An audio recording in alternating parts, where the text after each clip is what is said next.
Assalamualaikum warahmatullahi wabarakatuh.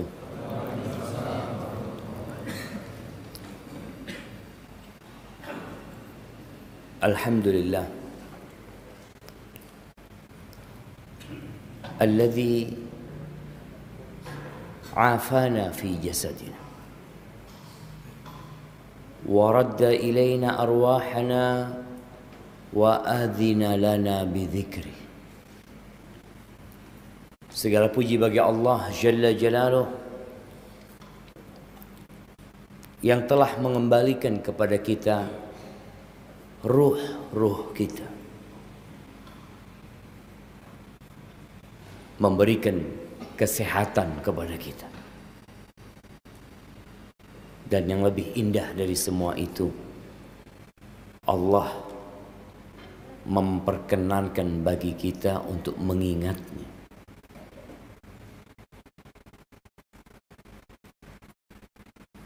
Rasulullah sallallahu alaihi wasallam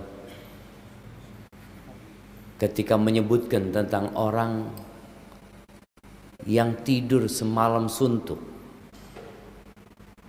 yang enggak bangun untuk sholat subuh, kata beliau, dzaka rajulun bala syaitanu fi udhuni. Itu orang yang dikencingi syaitan di telinga. Maka kita bersyukur kepada Allah Azza wa Jalla yang memperkenankan kita untuk datang ke rumah Allah ini. Kita tahu sholat berjamaah di masjid untuk waktu zuhur, waktu asar dan maghrib itu biasa.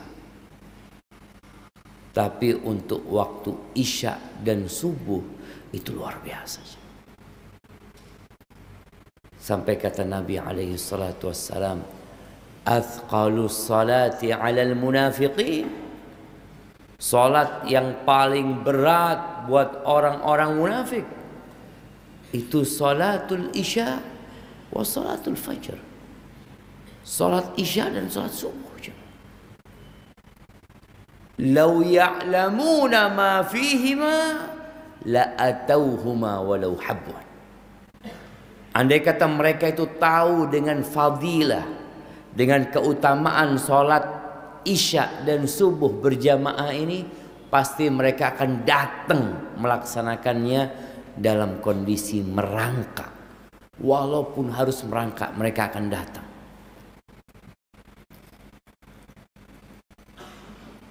Sebagian kita semalam sholat tarawih, ya berapa menit jemaah? 2 jam? Waduh, berlebihan. Berapa? 40 menit. Ada mungkin yang 1 jam. Kata Nabi sallallahu alaihi wasallam, "Man shallal isya fil jamaah faka'annama qama nisfal lail." Siapa yang salat isya berjamaah, dia itu dapat pahala seperti salat setengah malam. Wa man shallal fajra fi jamaah faka'annama qama al-laila kullah. Yang isya berjamaah ditambah subuhnya berjamaah, dia seperti sholat semalam suntuk. Bayangin jemaah, fadilah yang begitu besar yang Allah berikan. Maka seharusnya kita bersyukur yang bisa sholat subuh berjamaah ini, banyak-banyak memuji Allah Azza wa Jalla. Allahumma salli wa sallim wa zid wa barik wa an'im ala abdika wa rasulika sayyidina wa maulana Muhammad wa ala alihi wa ashabihi ajma'in. Ya Allah, semoga salawat dan salam, berkah dan nikmat senantiasa Engkau tambahkan bagi baginda Nabi kita Muhammad alaihi salatu wassalam, untuk keluarga beliau, untuk istri beliau, untuk putra-putri beliau, dan untuk seluruh sahabat Nabi. Semoga Allah meridai kita bersama mereka. Amma ba'd. Jamaah, kenapa tema kita? Apa tema kita? Anda ini Ramadan terakhir kita. Ternyata yang membuat orang bersemangat itu, yang menjadikan dirinya dapat memaksimalkan waktu itu, kalau dia ingat ini yang terakhir, udah gak ada lagi kesempatan. Tatkala datang seorang meminta nasihat kepada Nabi SAW dalam hadis Abu Ayyub Al-Ansari yang diriwayatkan Ibnu Majah, orang ini mengatakan, "Ya Rasulullah, allimni wa aujiz." Wahai Rasulullah, ajarin aku tapi yang ringkas. Ini sahabat minta pelajaran dari Nabi SAW, tapi nggak mau yang panjang-panjang. Kenapa? Takut lupa. Makanya kita kajian pagi ini jangan panjang-panjang. Apalagi habis subuh ini, Masya Allah jemaah. Kalau sahurnya nggak terlalu baca, insya Allah aman jemaah. Apa kata Nabi SAW kepada sahabat ini? "Idza qumta fi salatika fasalli salata muwaddi'in." Kalau engkau bangkit mendirikan sholat, jadikan sholat itu seperti sholat yang terakhir. Muwaddi' di sini para ulama menjelaskan ada dua makna. Sholatnya orang yang meninggalkan dunia. Jadi ketika masuk sholat, masuk masjid, udah semua urusan dunia tinggal di luar sana. Antum fokus. Karena kita juga nggak tahu apakah kita akan keluar dari masjid ini dalam kondisi berdiri atau tidur. Kita nggak tahu. Mana yang kedua? Seperti orang yang mau mati sudah. Yang dia nggak bakal sholat lagi setelah ini. Kira-kira bagaimana sholat kita jemaah? Sholat antum tahu bahwasanya malaikat pencabut nyawa lagi nungguin di pintu sana. Antum akan sholat benar-benar khusyuk. Bahkan sujud antum mungkin akan jadi sujud terpanjang. Kita kadang-kala sujud kalau sholat, ya sholat sunnah, umpamanya subhana rabbiyal a'la, subhana rabbiyal a'la, subhana rabbiyal a'la, kayaknya kepanjangan. Subhana rabbiyal a'la sekali kan sudah sah. Sebagian orang antum lihat, kenapa di beberapa masjid ketika sholat tarawih mereka itu cepet-cepetan? Karena mereka berpikir kan besok sholat tarawih lagi kita. Lusa sholat tarawih lagi, masih panjang Ustaz. Sholat tarawih ini 1 bulan, udah jangan panjang-panjang. Karena dia berpikir masih punya waktu. Tapi ketika dia sholat muwaddi', yang dia beranggapan ini sholat terakhir dia, maka mungkin imam sudah assalamualaikum, dia masih sujud, doa terus. Padahal imamnya sudah assalamualaikum. Karena khusyuknya dia, sampai dia tenggelam dalam doanya. Pernah kita sholat kayak gitu jemaah? Pernah Ustaz? Sekali jemaah. Iya, sebagian kita mengalami peristiwa-peristiwa yang menyebabkan dia sholatnya itu khusyuk sekali. Tapi kebanyakan tidak. Maka nasihat Nabi ini dipakai. Hadirkan selalu. Bosnya kita nggak tahu apakah kita bakal sholat duhur nanti, nggak tahu. Wala takallam bi kalamin ta'tadzir minhu. Wasiat yang kedua, jangan ngomong yang akhirnya engkau terpaksa minta maaf nanti. Kalau gitu ya hati-hati ngomongnya. Jadi sebelum ngomong mikir. Karena ada orang setelah ngomong baru mikir. Kok salah mau. Akhirnya minta maaf. Tapi kalau orang ikut nasihat Nabi SAW, dia berpikir sebelum berbicara. Nih yang suka komen, yang suka bikin status. Taruh nasihat Nabi ini di benak kita. Kira-kira yang ana tulis ini baik apa tidak? Nyakitin hati orang apa enggak? Karena sebagian kita enggak mikir.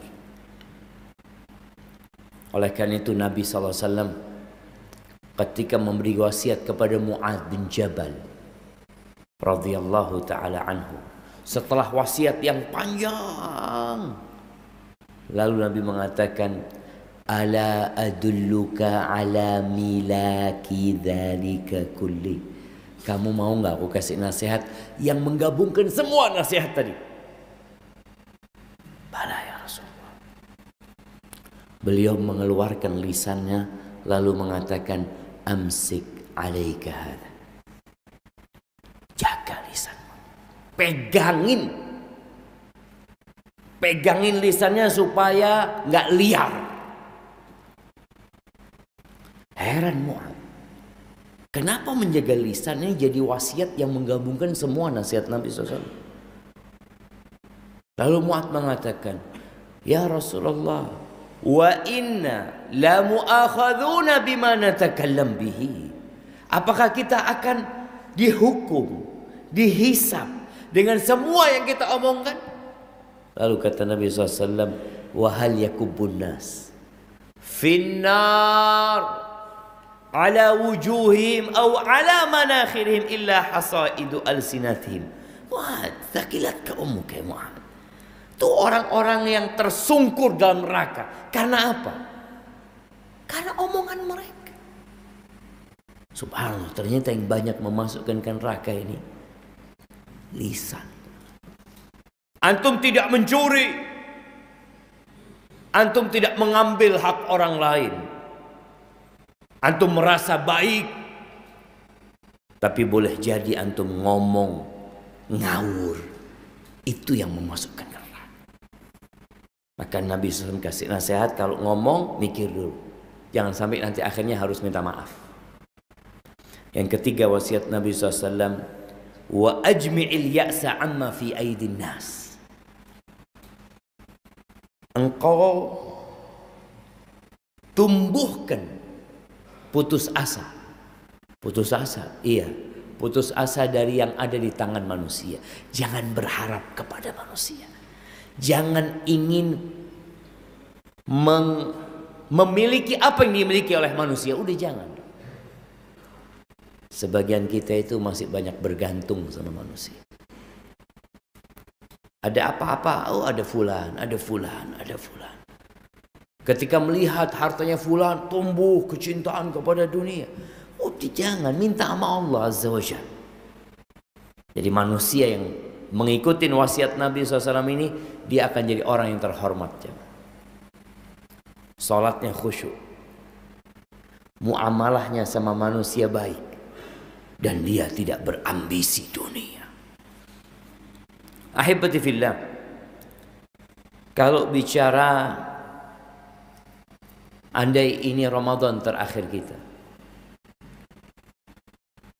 ini mengingatkan kita dengan wasiat Nabi SAW, akthiru dzikra hadhimil ladzat. Perbanyak mengingat pemutus kelezatan, yakni maut. Kematian itu memutuskan kelezatan. Wallahi, orang-orang yang ingat mati, dia tidak akan sibuk mempersiapkan untuk buka nanti malam.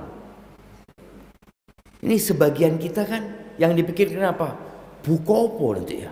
Buka ini, buka ini. Senteni. Iku sesuai. Apa yang antum mau kerjakan sambil nunggu berbuka? Karena kita nggak tahu apakah kita akan sampai berbuka. Tapi gara-gara manusia ini punya angan-angan yang panjang, ya akhirnya dia ibadahnya malas. Abu Hurairah radhiyallahu taala anhu, kalau melihat ada rombongan yang gotong jenazah, kata Abu Hurairah mengatakan, umdu wa inna 'alal athar. Kata dia, berangkat engkau, berangkat. Kita nyusul. Wallahi kita nyusul. Antum melihat ada jenazah lewat, antum sedang mau nyusul dia. Kita hanya nunggu antrian. Dan antriannya itu random. Nggak harus yang tua dulu mati. Antum kadang kala ngelihat orang yang tua nggak mati-mati. Anaknya mati di sini. Kita lihat. Tidak sedikit kakek yang mengantarkan cucunya ke kuburan.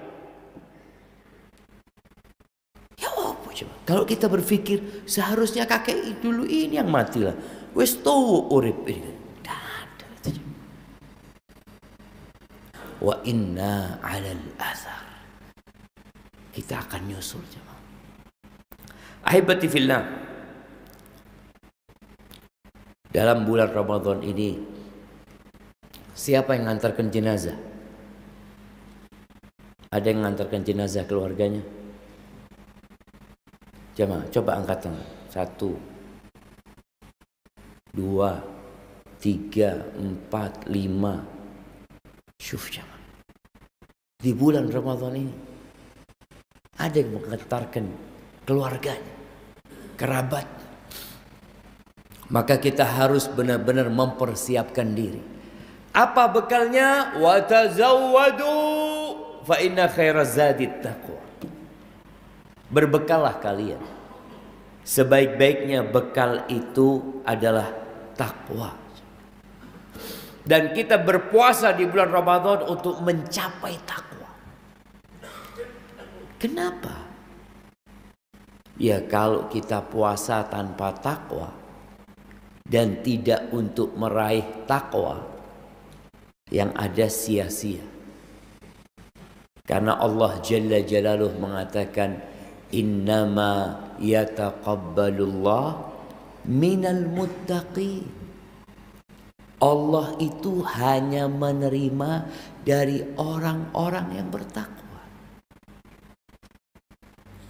Maka ada orang yang puasa bukan karena takwa, karena kepingin sehat. Ada jamaah. Alhamdulillah Ustaz, sejak puasa ini kok badan anak enak ya. Kayaknya anak mau puasa terus. Loh kalau nggak enak, tidak puasa Ustaz. Maka yang pertama niatnya diperbaiki. Kata Nabi SAW, man sama Ramadan imanan wahtisaban ghufira lahu ma taqaddama min dhanbi. Barang siapa yang berpuasa di bulan Ramadan karena iman, karena berharap pahala dari Allah Azza wa Jalla, maka ini orang yang akan diampuni dosa-dosa dia yang lalu.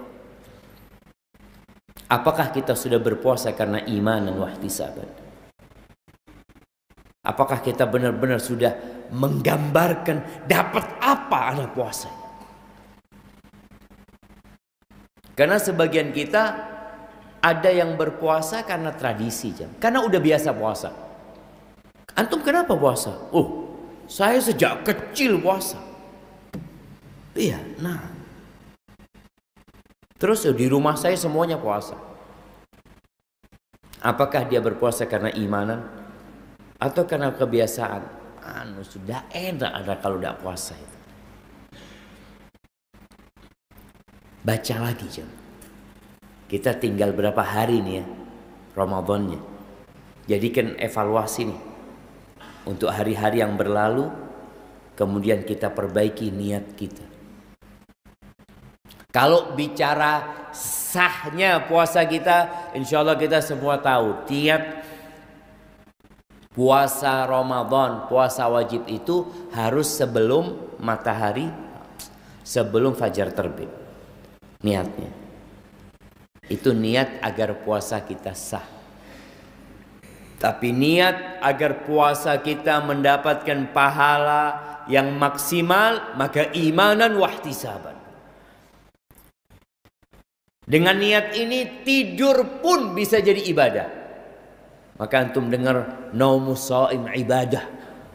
Tidurnya orang puasa itu ibadah. Hadis dhaif. Sehingga orang ketika yang lainnya ngaji, Ana mau tidur. Kenapa? Sama-sama ibadah. Antum ngaji ibadah, ana tidur ibadah. Lah. Maka ketika antum benar-benar memikirkan mungkin ini Ramadan terakhir ana, tinggal sedikit, antum akan memaksimalkan puasanya.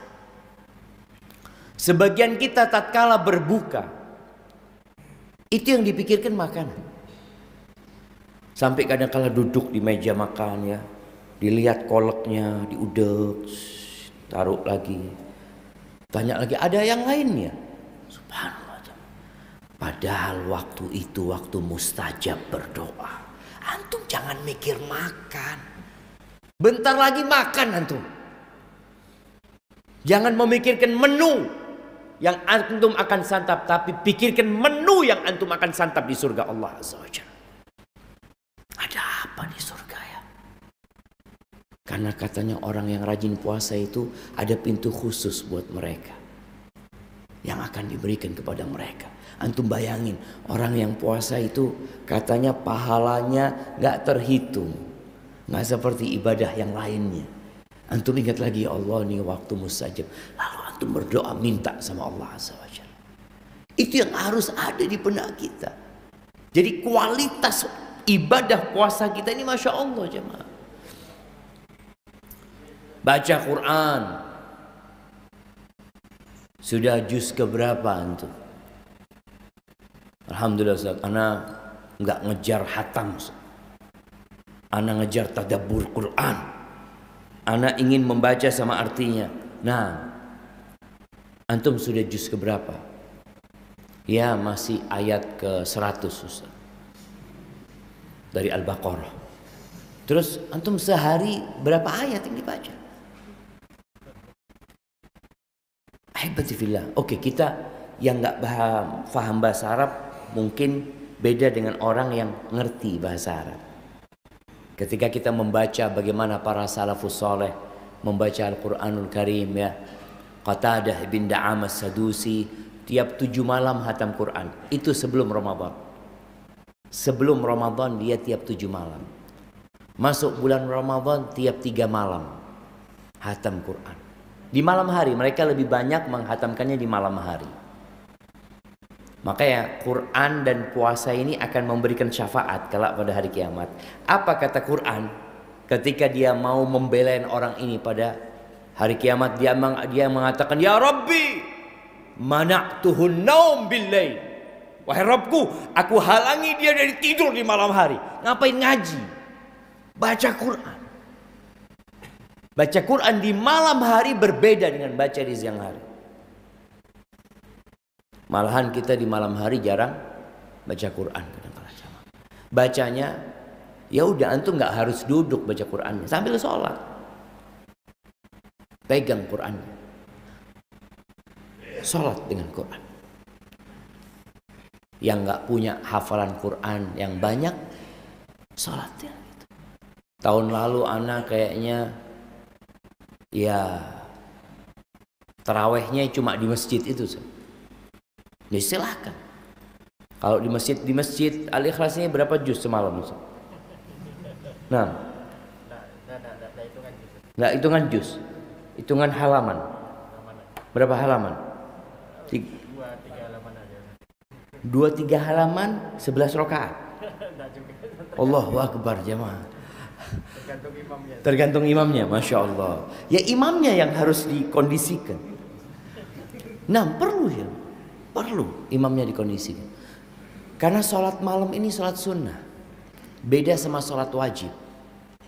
Kalau ada orang yang merasa imamnya ini nggak mikir, di belakang ini ada orang tua, ada anak-anak. Nah, sholat wajib harus mikirkan mereka.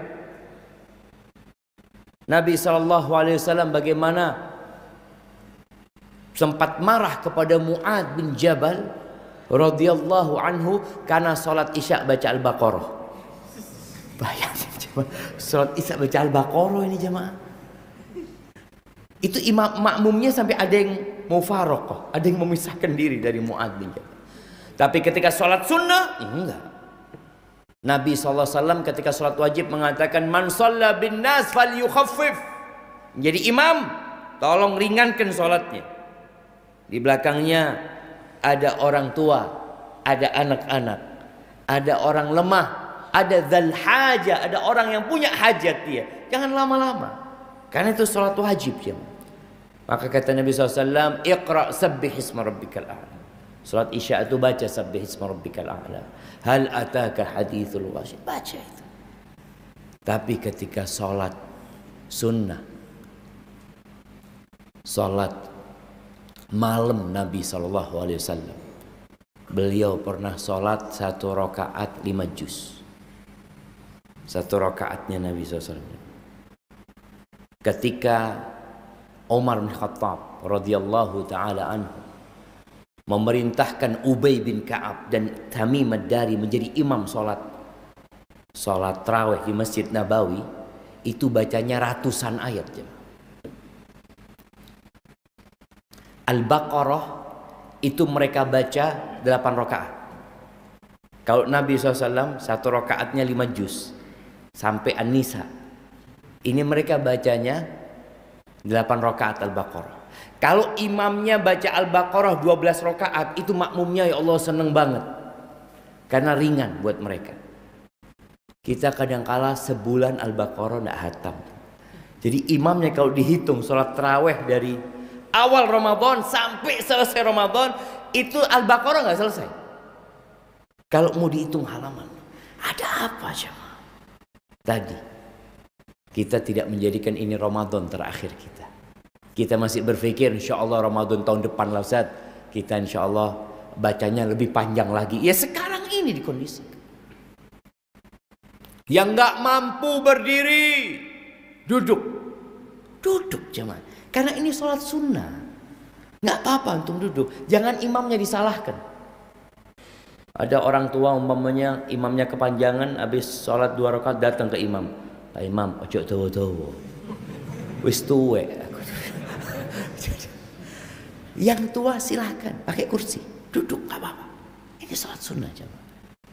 Bahkan yang nggak sakit pun kalau bicara sholat sunnah boleh duduk. Mama yang muda-muda, aduh anak kayaknya nggak kuat Ustaz, anak mau duduk aja, nggak apa-apa, dapat pahala separuh. Iya, kalau yang sehat salat sunnah duduk pahalanya setengah jemaah, karena dia memang capeknya setengah. Rasul SAW ketika beliau sudah lanjut usia, kadangkala beliau capek. Beliau sholatnya duduk. Karena beliau tadi bacaannya panjang beliau ketika berdiri. Antum kalau baca Qul huwallahu ahad duduk keterlaluan. Nabi SAW itu bacaannya panjang. Ketika beliau mau ruku, baru beliau berdiri. Jadi sedikit beberapa beliau baca berdiri, kemudian beliau ruku. Ini beberapa cara. Insya Allah ketika difahamkan kepada jamaah akan memilih. Mamanya yang kepingin sholat tiap malam 1 juz ya Masjid Al-Ikhlas gitu. Yang kepingin 1/2 juz ya Majelis Fulan gitu. Yang kepingin 1/4 juz Masjid Fulan. Jadi ada pilihan gitu. Tapi kalau semuanya rata, orang mau milih kemana? Anda mau cari yang imamnya 1 juz gitu. Nggak ada, ya antum sholat sendiri. Jadi sholat tarawih itu sholat sunnah yang boleh dilakukan sendiri. Kembali tadi, baca Quran. Ini urusannya dengan membaca Al-Quranul Karim. Ketika antum membaca Al-Quranul Karim dengan target, insya Allah akan tercapai. Maksudnya anak sehari mau baca 3 juz. 10 hari terakhir ini anak mau hatam. Antum niat kepingin hatam, insya Allah antum kalau mati sebelum selesai Ramadan ditulis antum hatam Quranul Karim. Tapi dengan niat tadi. Namun usahakan membacanya dengan artinya, dengan tafsirnya. Itu yang akan membuat kita rindu sama Quran ini jemaah. Karena kita faham Allah ini menurunkan Al-Quranul Karim hudan linnas, petunjuk buat umat manusia. Di mana petunjuknya? Di tadabbur. Maka Allah Azza wa Jalla mengatakan kitabun anzalnahu ilaika mubarak liyadabbaru ayatihi waliyatadzakkara ulul albab. Ini kitab yang penuh dengan berkah yang kami turunkan kepadamu agar ditadabburi ayat-ayatnya dan mereka orang-orang yang berakal mengambil pelajaran. Bagaimana kita akan dapat mengambil pelajaran kalau kita tidak ngerti? Maka mau tidak mau kita perlu baca dengan tafsirnya. Antum baca dengan tafsirnya. Utsman bin Affan mengatakan, "Lau tahurat qulubukum ma syabi'at min kalami rabbikum." Kalau hati kalian bersih, kalian nggak akan pernah puas membaca firman Tuhan kalian. Allahu Akbar. Maka tadi Qur'annya dikencengin, diniatkan 10 hari terakhir ini jemaah. Kemudian di antara yang diinginkan orang mati, orang kalau mati itu kepingin apa sih? Pingin apa jemaah? Kepingin nikah lagi? Pingin hidup lagi ngapain? Sedekah. Sedekah. Allah Azza wa Jalla mengatakan ya ayyuhal di akhir surat Al-Munafiqun. Ya ayyuhalladzina amanu la tulhikum amwalukum wala auladukum an dzikrillah wa man yaf'al dzalika fa ulaika humul khasirun. Wahai orang-orang yang beriman, ya Allah jemaah, antum kalau setiap baca Quran itu sama artinya, ketemu ya ayyuhalladzina amanu, antum akan ketemu, oh Allah panggil aku nih. Kenapa Allah panggil aku ya? Jangan sampai harta dan anak kalian membuat kalian lupa, lalai dari mengingatku. Kebanyakan kita bekerja untuk apa? Untuk dapat harta. Sebagian kita bekerja merantau ke ibu kota. Bahkan ada yang meninggalkan negerinya. Kalau ditanya, antum buat apa jauh-jauh bekerja? Ya Ustaz, demi sesuap nasi. Ya bohong antum. Sesuap nasi banyak di Indonesia. Tapi kalau sesuap emas ya harus merantau jauh-jauh. Kadang-kadang orang bicara kebutuhan, enggak kenal jamaah. Ada yang lebih dari itu. Itu yang kadang-kadang membuat orang tua lupa mengingat Allah Azza wa Jalla. Sebagian mereka halal haram dihantam sama mereka. Karena lupa sama Allah. Yang ada dalam benaknya, anak-anak mau sekolah, anak-anak mau lebaran. Bayangin sebelum Ramadan ini, sebelum lebaran, biasanya polisi memberikan himbauan. Apa himbauannya? Tolong berjaga-jaga motornya karena mau hari raya. Terus kenapa? Banyak maling motor. Iya ya. Mau lebaran itu tingkat kriminal meningkat. Tanya sama polisi. Maka mereka biasanya di kampung itu babin mas, kaptipmas. Itu memberikan arahan, tolong dijaga karena banyak orang mau lebaran. Subhanallah. Ahibati fillah, gara-gara harta, gara-gara anak lupa sama Allah. Yang melakukan itu maka dialah orang-orang yang merugi. Lalu apa kata Allah? Kita semua ya cinta sama harta. Siapa yang nggak suka sama fulus? Angkat tangan. Ada yang nggak suka sama uang? Nggak suka sama harta. Ayam, iya. Kalau antum kasih ayam duit lebaran nanti baru 100.000, 50.000, nggak mau ayam. Diketawain sama ayam itu. Tapi kalau manusia, zuyyina linnas hubbus syahwat minan nisa wal banin wal qanatiril muqantara. Itu tertanam di jiwa kita cinta kepada harta. Sampai Allah katakan wa innahu li hubbil khair la syadid. Wallahi sesungguhnya dia tuh manusia kecintaannya kepada al khair. Harta ini dinamain al khair sama Allah. Berat cintanya, cinta mati. Makanya Allah katakan wa anfiqu mimma razaqnakum. Kalian infakkan dari apa yang kami rizkikan kepada kalian. Wallahi kalimat ini kalimat yang memotivasi kita untuk sedekah. Kenapa? Antum sedekah dikasih siapa hartanya? Ya dari Allah. Ketika Allah katakan mimma razaqnakum, orang itu jadi nggak berat. Contoh nih jamaah. Contoh, kalau kita benar-benar menghadirkan perasaan ini dari Allah nih, ini dari Allah. Kalau ada orang di bulan Ramadan ini banyak orang kirim sodako, zakat. Ustaz tolong bagikan Ustaz. Ada orang kirim 100 juta. Ustaz tolong bagikan Ustaz. Apakah mungkin ana tidak membagikan jamaah? Bukan fulusnya ana ini. Fulusnya orang ini. Mungkin ana akan makan hal itu. Orang yang beriman gak akan. Karena dia tahu ini bukan hak ana. Contoh yang lebih ringan. Ada orang, Ustaz ini Ustaz, ana kasih 10 juta Ustaz, tolong sampaikan ke kampus Ustaz. Apakah berat buat ana menyampaikan 10 juta itu jamaah? Enggak ada perasaan berat. Kenapa? Karena memang ana dititipin doang.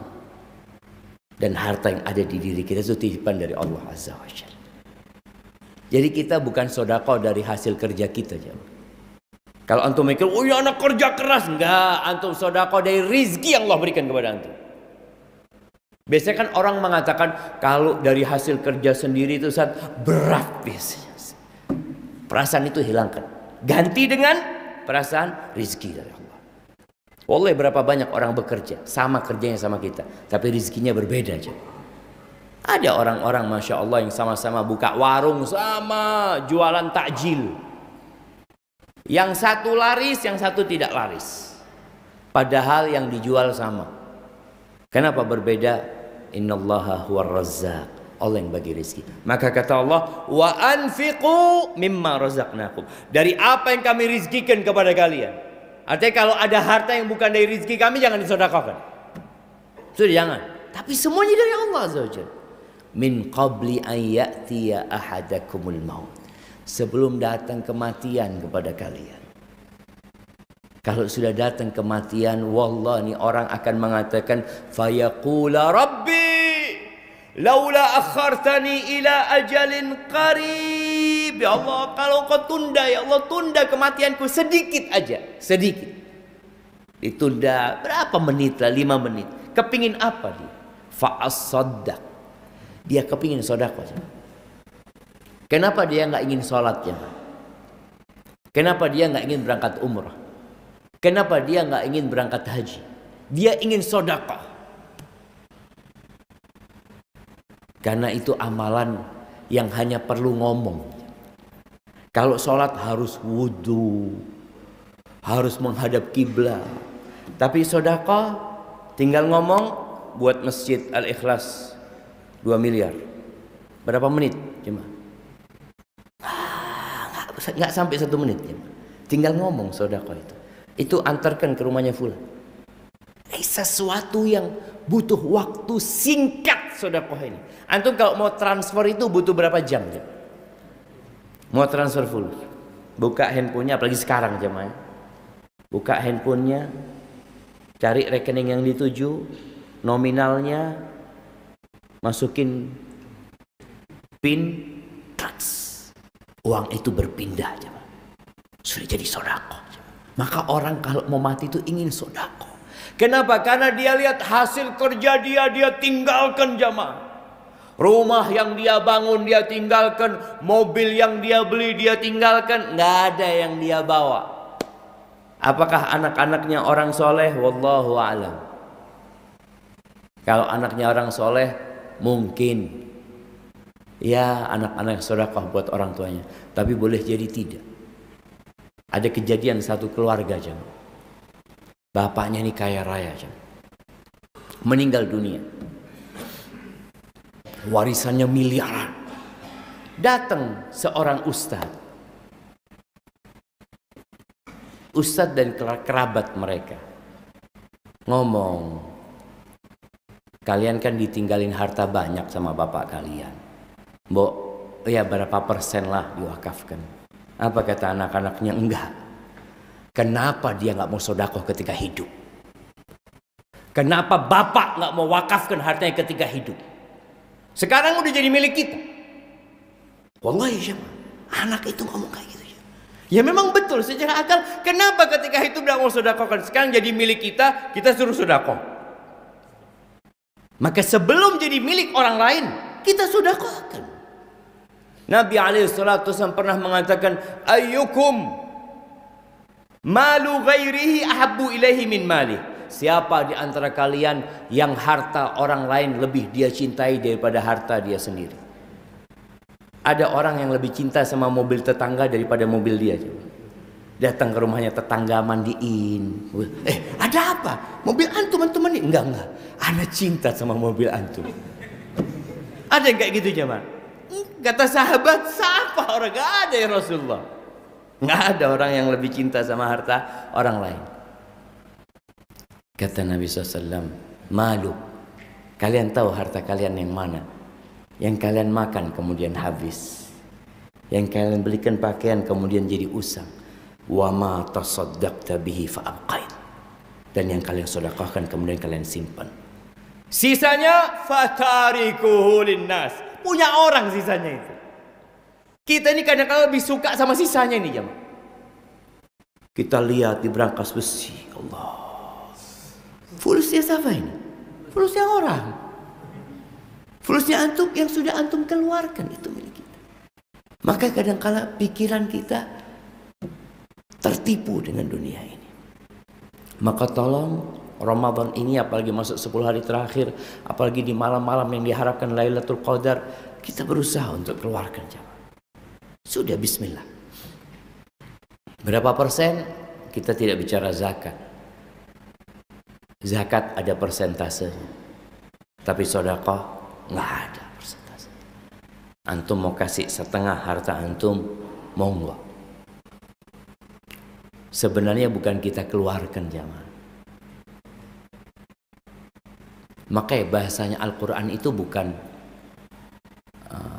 mengeluarkan zakat, tapi memberikan zakat. Karena memang itu akan jadi bagian kita kelak di hari akhir. Lalu wahibati fillah, semualah amalan Ramadan itu kalau kita ingat mati, insya Allah kita akan maksimal. Ad-Daqqaq, salah seorang dari salafus soleh mengatakan, man aktsara dzikral maut ukrima bi thalath.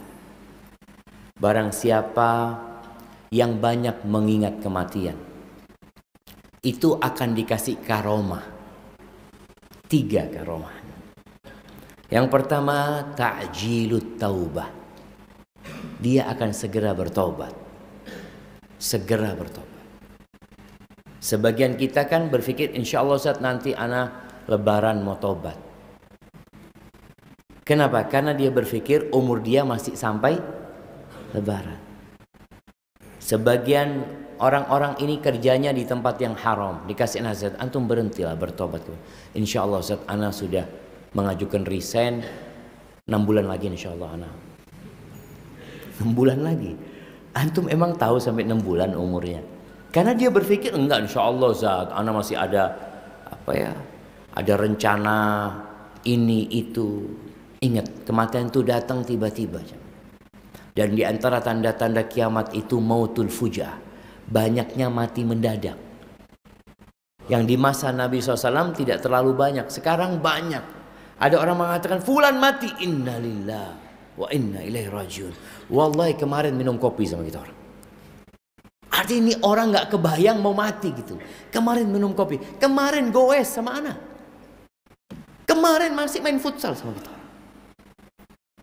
Itu tanda kiamat. Maka orang yang banyak mengingat kematian, dia akan dapat karomah. Yang pertama ta'jilut taubah, yang kedua wa qana'atul qalb.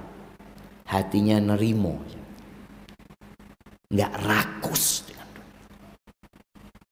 Dapat segitu alhamdulillah.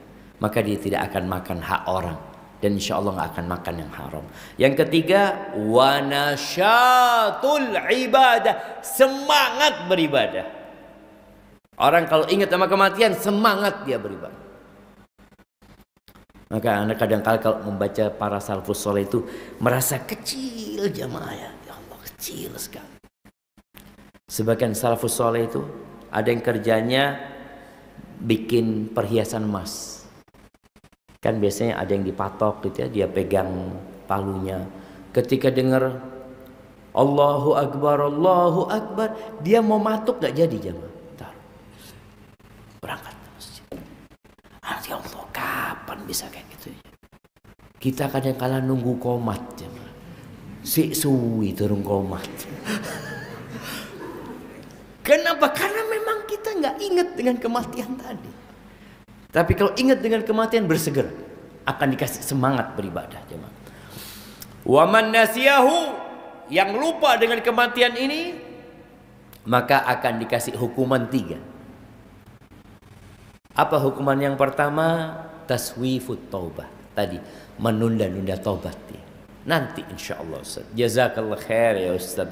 Barakallahu fiik. Karena kalau ada orang ya masih menghabiskan waktunya dengan hal-hal yang tidak berguna, kita katakan, ayolah, kapan kau berhenti? Kapan? Insyaallah doakan.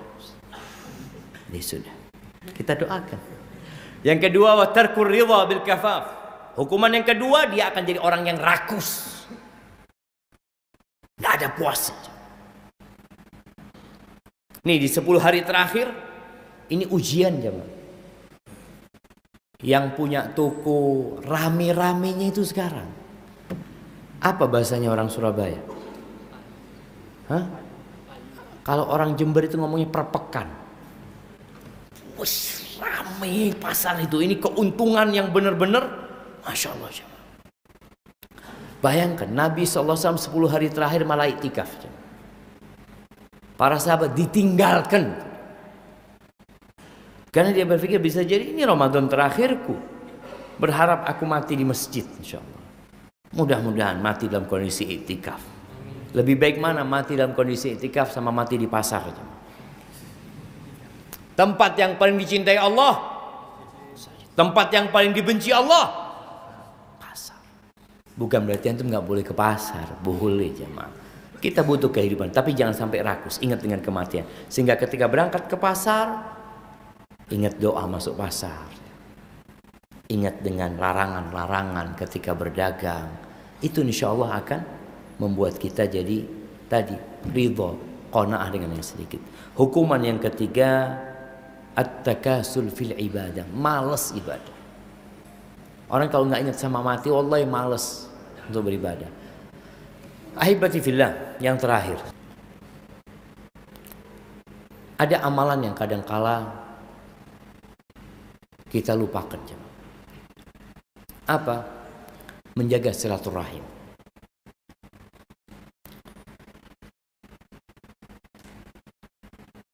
Rasulullah SAW mengatakan, la yadkhulul jannah qati. Nggak masuk surga orang yang memutuskan silaturahim. Jangan sampai antum fokus ibadah tadi, sholat malam, baca Quran, ya, sedekah, tapi ternyata antum memutuskan silaturahim. Kemana tempat kita? Ya udah kata Nabi SAW, la yadkhulul jannah, nggak masuk surga gitu. Ini menunjukkan bahwa tatkala kita di bulan Ramadan, kita jaga hablum minallah, tolong hablum minan nasnya dijaga, khususnya kepada kerabat kita. Kalau ada yang tidak bertegur sapa dengan kerabatnya, boleh jadi kerabat antum yang mati duluan atau antum mati duluan. Kalau antum yang menzalimin dia dan dia mati, antum mau minta maaf sama siapa? Berat jemaah. Maka jaga silaturahim. Ya, nggak harus ziarah. Kata Nabi SAW, bullu arhamakum walau bisalam. Basahi rahim kalian walaupun sekedar ucapan salam aja. Pakai WA di grup, assalamualaikum. Kadang-kala di grup itu ada keluarga yang keluar dari grup mamanya karena ada masalah. Kita berusaha untuk japri dia, minta maaf sama dia. Dan ini kesempatan juga untuk berbagi. Kalau kalian bicara sedekah, maka tolonglah. Yang pertama jadi konsentrasi kita kerabat kita yang kita kasih sedekah. Kalau mereka orang-orang fakir, kalau mereka orang-orang mampu, kita kasih hadiah mereka. Kirimin hadiah. Jangan sampai kita Berbagi sama orang jauh, orang dekat kita lupakan. Ini kesempatan. Dan kalau mau minta maaf jangan nunggu Idul Fitri. Insya Allah Ustaz, saya mau minta maaf nanti Idul Fitri. Antum emangnya sampai Idul Fitri umurnya? Gak ada yang tahu Allah. Maka tadi orang kalau dia ingat kematian dia akan segera beribadah. Yang punya salah minta maaf sama keluarga. Sekarang habis kajian ini langsung antum minta maaf. Karena memang taubat seorang hamba tidak akan sempurna kalau urusannya dosa dengan makhluk kecuali dengan cara minta maaf atau minta dihalalkan sama mereka. Hadza wa sallallahu ala nabiyyina Muhammad wa ala